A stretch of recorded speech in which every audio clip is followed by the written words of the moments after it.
ব্যাংকে সাংবাদিকরা ঢুকবে কেন? আওয়ামী লীগের সাধারণ সম্পাদক ওবায়দুল কাদেরের এমন মন্তব্যের জবাব দিতে গিয়ে পাল্টা প্রশ্ন ছুড়েছেন বিএনপির সিনিয়র যুগ্ম মহাসচিব রুহুল কবির রিজভী। তিনি বলেন, ব্যাংকে সাংবাদিক ঢুকবে না তাহলে কি মাফিয়া, মাস্তান, ঋণখেলাপিরা ঢুকবে? ১৯ মে রোববার নয়াপল্টনে বিএনপির কেন্দ্রীয় কার্যালয়ে পঞ্চপল্লীতে নিহত শ্রমিকদের পরিবারকে সহায়তা দেওয়ার আগে তিনি এসব কথা বলেন। আওয়ামী লীগের সাধারণ সম্পাদক ওবায়দুল কাদেরের বক্তব্যের প্রতিক্রিয়ায় রিজভী বলেন, বাংলাদেশ ব্যাংক তো জনগণের আমানত রক্ষার প্রতিষ্ঠান, সেখানে সাংবাদিকরা তো যেতেই পারে। সাংবাদিকরা তো দেশের বাইরে কানাডা, দুবাইয়ে বাড়ি করেনি। ওবায়দুল সাহেব, আপনি এসব কি কথা বলছেন? আপনাদের কাছের লোক যারা ব্যাংকের টাকা লুটপাট করে ধন সম্পদের মালিক হয়েছেন, দেশের বাইরে বাড়ি করেছেন, তাদের কথা সাংবাদিকরা যেন না জানতে পারেন, সেজন্য বাংলাদেশ ব্যাংকে সাংবাদিকদের ঢুকতে দেওয়া হচ্ছে না।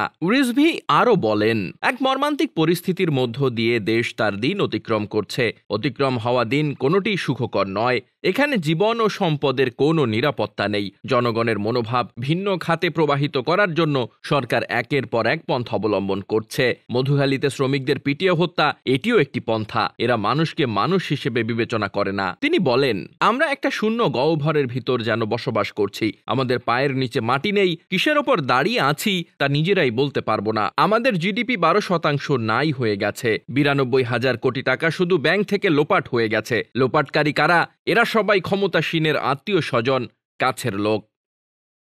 ডেস্ক রিপোর্ট, বার্তা বাজার।